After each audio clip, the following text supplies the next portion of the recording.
दोस्तों, क्या आपने कभी सोचा है हम रोज पैसा कमाते हैं लेकिन फिर भी महीने के अंत में यही सोचते हैं कुछ बचा ही नहीं। वहीं कुछ लोग ऐसे भी होते हैं जिनकी आमदनी बहुत ज्यादा नहीं होती लेकिन फिर भी उनकी जिंदगी में एक सुकून होता है। पर ऐसा कैसे? तो फर्क सिर्फ इनकम का नहीं है, असली फर्क माइंडसेट का है।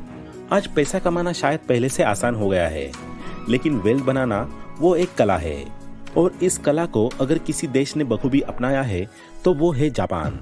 जब 1945 में हिरोशिमा और नागासाकी पर परमाणु हमला हुआ था तब जापान की अर्थव्यवस्था इतनी खराब थी कि लोगों को लगा था कि ये देश अब कभी नहीं उठ पाएगा।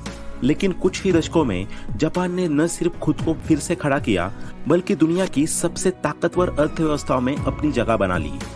ये कोई जादू नहीं था या कोई ओवरनाइट सक्सेस नहीं थी। ये सब कुछ हुआ एक सोच से, एक माइंडसेट से।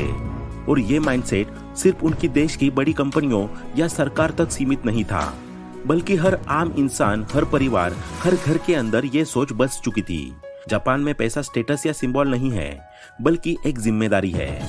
वहाँ के लोग पैसा कमाने से ज्यादा उसे बढ़ाने की सोच रखते हैं। और आज हम आपके साथ जापान के वो 5 सीक्रेट शेयर करेंगे जो उन्होंने कई दशकों से अपनाए हैं वेल्थ बनाने के लिए। इन प्रिंसिपल्स को अपनाने के लिए ना MBA चाहिए, ना महंगा कोर्स, बस सोच में बदलाव चाहिए और थोड़ी सी कंसिस्टेंसी। अगर आप स्टूडेंट हैं, जॉब करते हैं, बिजनेस शुरू करना चाहते हैं या बस जिंदगी में फाइनेंशियल कंट्रोल चाहते हैं तो ये वीडियो आपके लिए एक नया रास्ता खोल सकता है।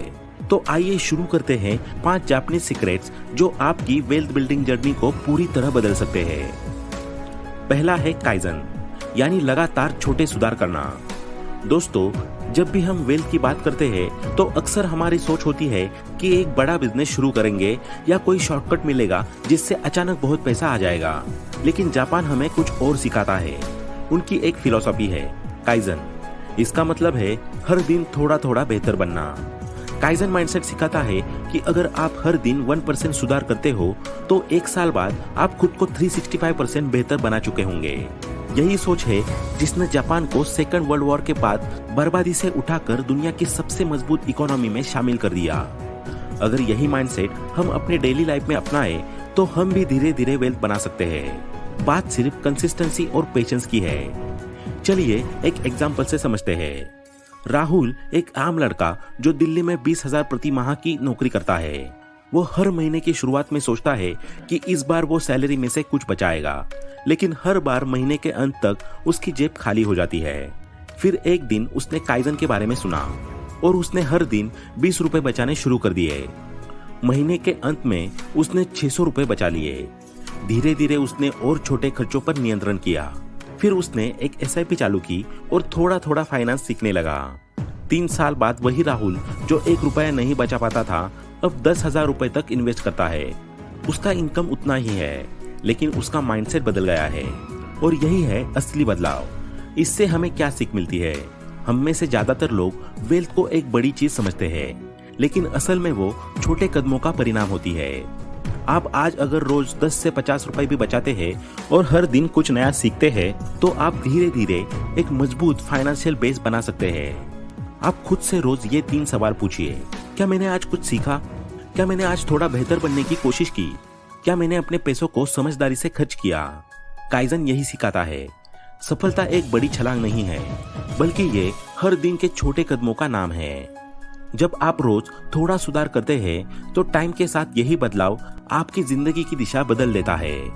हर दिन थोड़ा सुधार, हर महीने थोड़ी बचत और कुछ सालों में आप वहां पहुंच सकते हैं जहां आज सिर्फ पहुंचने का सपना देख रहे हैं। अब नेक्स्ट दूसरा सीक्रेट है मोताई नाई, यानी क्या बर्बादी है। जापान के लोगों की सोच में अमीर बनने का ये एक बेहद इंपॉर्टेंट कंसेप्ट है कि वहाँ कुछ भी वेस्ट नहीं होता। भारत में आपने ज्यादातर शादियों में या किसी की फंक्शन में देखा होगा कि बहुत सारा खाना वेस्ट हो जाता है, जबकि जापान में किसी भी घर में, रेस्टोरेंट में या समारोह में एक कटोरी में एक चावल का दाना तक नहीं छोड़ा जाता।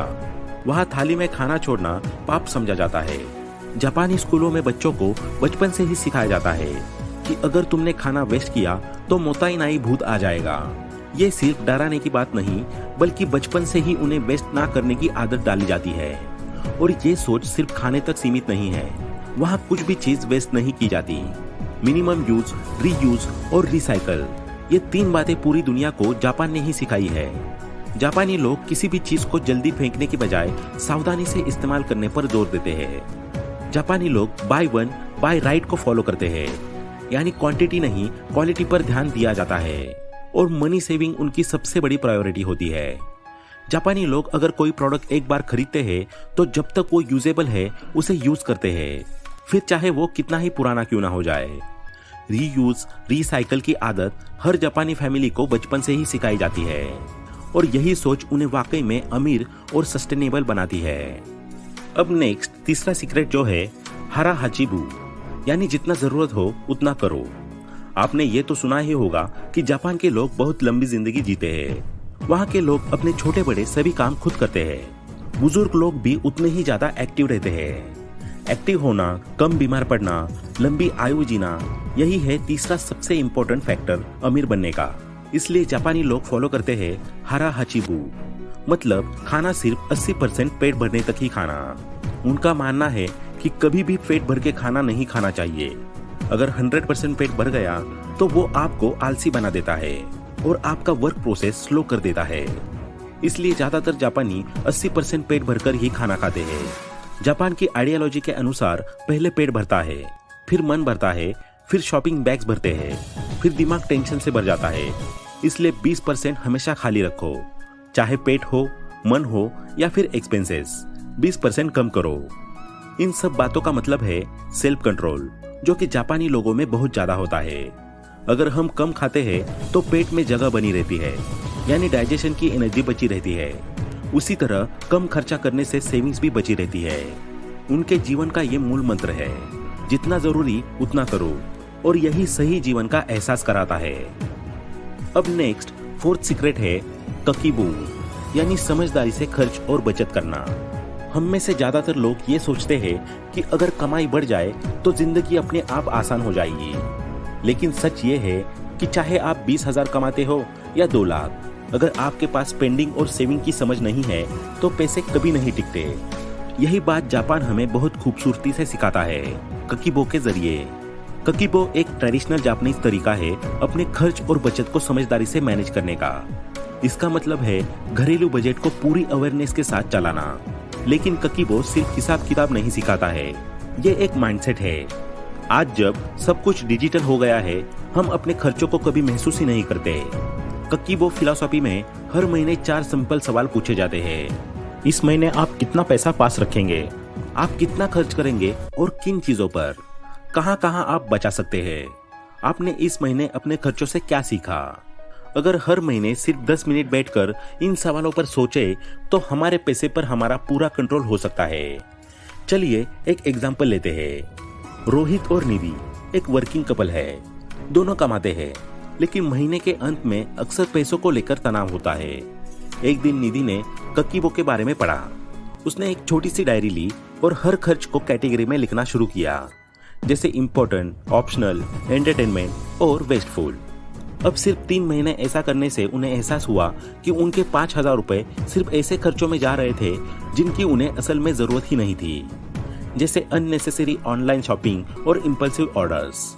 इसलिए उन्होंने एक सिंपल रूल अपनाया, हर चीज खरीदने से पहले खुद से पूछो क्या ये जरूरी है। ऐसा करने से धीरे धीरे उनकी सेविंग्स बढ़ने लगी। ककीबो हमें यही सिखाता है, जब आप अपने पैसे को ट्रैक करते हैं, समझते हैं और उस पर सोचते हैं, तभी आप कॉन्शियसली खर्च करना सीखते हैं। वेल्थ बनाने के लिए सबसे पहली चीज चाहिए होती है अवेयरनेस। हम अक्सर सोचते हैं कि ज्यादा कमाना वेल्थ का रास्ता है, लेकिन सच ये है कि समझदारी से खर्च करना उससे कहीं ज्यादा इम्पोर्टेंट है। कमाई पर जोर देना जरूरी है, लेकिन उससे भी ज्यादा जरूरी है कमाई को टिकाना और बचत को आदत बनाना। अब लास्ट 5वां सीक्रेट जो है शुहारी, यानी सीखने और मास्टरी का जापानीज तरीका। आज की दुनिया में हर कोई जल्दी में होता है। सभी लोगों को जल्दी कमाना है, जल्दी फेमस होना है, जल्दी सक्सेस पाना है। लेकिन क्या कभी आपने सोचा है कि वो लोग जो वाकई वेल्दी बनते हैं, जो किसी फील्ड में मास्टर बनते हैं, वो कभी शॉर्टकट्स लेते हैं? नहीं, वो एक गहरा और टिकाऊ रास्ता चुनते हैं। और जापानीज फिलॉसफी शुहारी यही रास्ता दिखाती है। शुहारी 3 पार्ट्स में सीखने की प्रक्रिया है। जो हमें ये समझने में मदद करता है कि कोई भी स्किल, कोई भी करियर, कोई भी वेल्थ बिल्डिंग हैबिट रातों रात नहीं बनती। उसे समय देना होता है और समझदारी से चलाना होता है। चलिए अब इन 3 चरणों को समझते हैं। पहला, शू यानी शुरुआत में रूल्स का पालन। इस चरण में आप किसी एक गुरु, एक सिस्टम या एक टेक्निक को पूरी तरह फॉलो करते हैं, बिना सवाल किए, बिना शॉर्टकट्स लिए। जैसे कोई नया इंसान अगर इन्वेस्टमेंट सीखना चाहता है तो वो पहले बेसिक प्रिंसिपल्स को सीखे, समझे, उन्हें डेली लाइफ में लागू करे। शू में ईगो की कोई जगह नहीं होती। इसमें सिर्फ पोलाइटनेस होती है और ये भावना होती है कि मुझे सीखना है। दूसरा, हा यानी रूल्स से परे जाकर प्रयोग। जब आप एक स्किल को अच्छे से सीख लेते हैं तो आप उसमें अपनी समझ लाने लगते हैं। आप जानते हैं कि कौन से नियम क्यों हैं। यहाँ आप क्रिएटिव बनते हैं, एक्सपेरिमेंट करते हैं और अपने अनुभव से नई इंसाइट निकालते हैं। जैसे एक इन्वेस्टर जिसने बेसिक्स अच्छे से सीख लिए हैं तो अब वो मार्केट ट्रेंड्स को समझकर अपनी पर्सनल स्ट्रेटेजीज बना सकता है। तीसरा, री यानी नए रास्ते बनाना। इसमें आप किसी स्किल में इतने माहिर हो जाते हैं कि आप अपने खुद के प्रिंसिपल्स और मेथड्स तैयार करते हैं। आप किसी और के फॉलोअर नहीं रहते, अब आप खुद गाइड बन जाते हैं। ये चरण ट्रू मास्टरी का है, जहां आप वेल्थ बना सकते हैं, दूसरों को सिखा सकते हैं और अपने काम से पहचान बना सकते हैं। अब एक कहानी से इसे और समझते हैं। वेदांत नाम का एक लड़का था जिसे फोटोग्राफी का शौक था। शुरुआत में वो सिर्फ YouTube से ट्यूटोरियल्स देखता और सस्ते कैमरे से फोटो खींचता। शुरुआत में उसने सब कुछ कॉपी किया, एंगल्स, सेटिंग्स, इवन पोजेस। फिर वो डेली प्रैक्टिस करता गया। फिर धीरे धीरे अपने फोटोज को एडिट करने लगा, दूसरों से फीडबैक लेने लगा। कुछ सालों बाद वो अपने आइडियाज के साथ खुद शूट्स प्लान करने लगा। अब वो न सिर्फ एक सक्सेसफुल फोटोग्राफर है बल्कि अपनी खुद की फोटोग्राफी वर्कशॉप भी चलाता है। उसका सफर शू से शुरू हुआ, हाथ तक पहुंचा और री बनकर खुद की पहचान बन गया। शू हारी हमें ये सिखाता है कि ग्रोथ का असली रास्ता धैर्य से शुरू होता है। वेल्थ बनाने की दौड़ में भागना आसान है, लेकिन मास्टरी के साथ वेल्थ बनाना ही असली रिचनेस है। दोस्तों, जापान हमें सिर्फ टेक्नोलॉजी और अनुशासन ही नहीं सिखाता, बल्कि जिंदगी को समझने और वेल्थ को गहराई से बनाने की सोच भी देता है। चलिए अब आज के वीडियो का समरी देख लेते हैं। फर्स्ट, काइजन से हम धीरे धीरे बेहतर बनने की ताकत को समझते हैं। सेकंड, मोताई नाई से हम बर्बादी रोक सकते हैं। थर्ड, हारा हाचिबू से हम अपनी असली जरूरतों को समझते हुए खर्चा करते हैं। फोर्थ, काकीबू से पैसों के साथ रिश्ता सुधारते हैं। और लास्ट, शुहारी से किसी भी स्किल में मास्टरी तक का सफर तय करते हैं। दोस्तों, वेल्थ सिर्फ बैंक अकाउंट में जीरो जोड़ने का काम नहीं है। असली वेल्थ वो होती है जब आपकी कमाई में मीनिंग हो, आपके खर्च में समझदारी हो और आपके माइंडसेट में क्लियरिटी हो। जापान की ये बातें हमें सिखाती है, ध्यान से जियो, सोच समझकर कमाओ और धीरे धीरे खुद को वो इंसान बनाओ जिसकी कभी आपने कल्पना की थी। तो दोस्तों, आज के इस वीडियो में इतना ही। आशा करते हैं कि आपको ये वीडियो पसंद आया होगा। वीडियो पसंद आया हो तो लाइक करें, शेयर करें और चैनल को सब्सक्राइब करना ना भूलें। Thanks for watching.